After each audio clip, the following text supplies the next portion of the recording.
आप दीपो भव में आप सबका हृदय से स्वागत है। नमो बुद्धाय। तो अपनी ज्ञान मार्ग की चर्चा को आगे बढ़ाते हैं और आज हम जानेंगे कि हमारा शरीर ब्रह्मांड कैसे है, और ये आप अपने तर्कों से भी आप जान सकते हैं। कुछ शोधकर्ता वैज्ञानिकों ने भी ये साबित किया है कि हमारा शरीर ब्रह्मांड है, और आध्यात्मिक रूप से तो ये बिल्कुल निश्चित ही हो गया है कि हमारे शरीर में ही पूरा ब्रह्मांड समाहित है। तो चलिए जानते हैं कैसे हम, हाँ, इस धरा पे जो भी है, जीव जंतु प्राणी वस्तु, निर्जीव वस्तुएं सजीव वस्तुएं जो भी है, सबके पास आकाश है। आकाश ने कभी किसी से भेदभाव नहीं किया।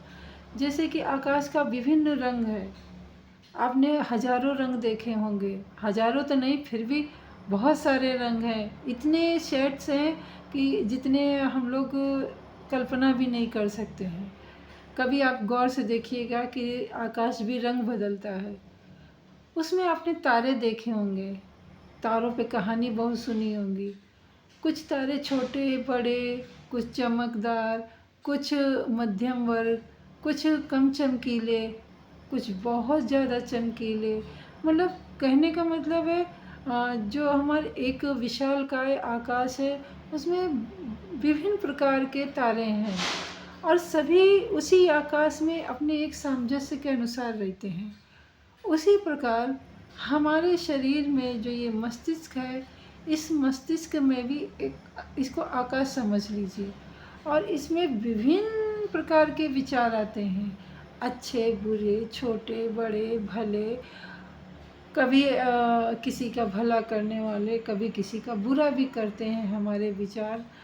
और कुछ महत्वपूर्ण भी विचार होते हैं, कुछ अनसुलझे भी विचार होते हैं।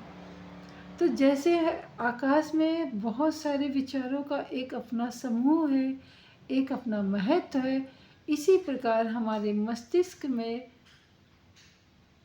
सॉरी, हमने आकाश में अपना जो तारों का समूह है, उसी प्रकार हमारे मस्तिष्क में विचारों का समूह है, और वो समूह भी हमें निर्धारित करता है कि वो किस प्रकार के विचारों का समूह है। उसी प्रकार, जिस प्रकार से हमारे विचार होंगे, उसी प्रकार से हमारा शरीर का निर्माण होगा। हमारे शरीर के जो हमारे से द्वारा जो व्यक्तित्व बनता है, उसका निर्माण होता है।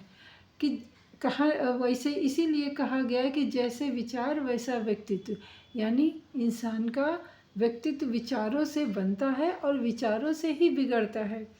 तो गौतम बुद्ध जी को अगर हम एक महान शिक्षक कहेंगे तो गलत नहीं होगा, क्योंकि उनकी कही हुई शिक्षाएं, उनके द्वारा अभी उनको उपदेश के ही रूप में उनकी शिक्षाएं को हम लोग ग्रहण करते हैं, जो हजारों हजारों साल के बाद भी आज मानव जीवन को बदलने में सक्षम है, और मानव को मानवता के में रहने के लिए रखने में भी सक्षम है, अगर वो उन विचारों का थोड़ा भी अनुकरण करता है, गौतम बुद्ध जी के विचारों का, तो सच में मानव मानव रहता है। और अगर बहुत गहराई से उनका अनुकरण करता है तो एक मानव महामानव भी बन जाता है। जैसे कि स्वयं गौतम बुद्ध ने अपने अंदर की जिज्ञासा के द्वारा ज्ञान प्राप्त किया, फिर उस ज्ञान प्राप्त करके एक मानव से महामानव हो गए। और ये ज्ञान का जो पाने का, सीखने का क्रम था, उनका एक ही जन्म में नहीं पूरा हुआ।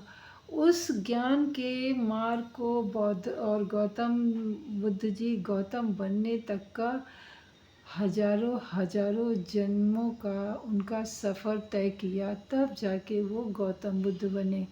यानी कि अगर आज इस जन्म में आज आप कुछ कदम उठाते हो, तो ये कुछ कदम आपने बैंक में देखा होगा कि आपने 10 रुपया जमा किया तो उस पर चक्रवर्ती ब्याज कैसे लग के वो 20 रुपया बन जाता है।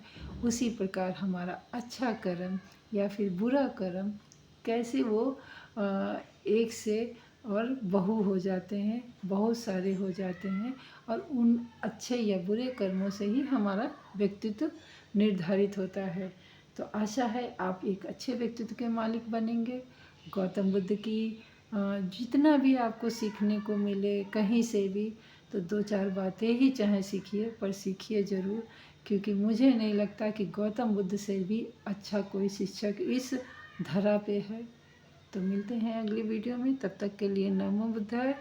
मंगल हो, सबका मंगल हो, हमारा भी मंगल हो।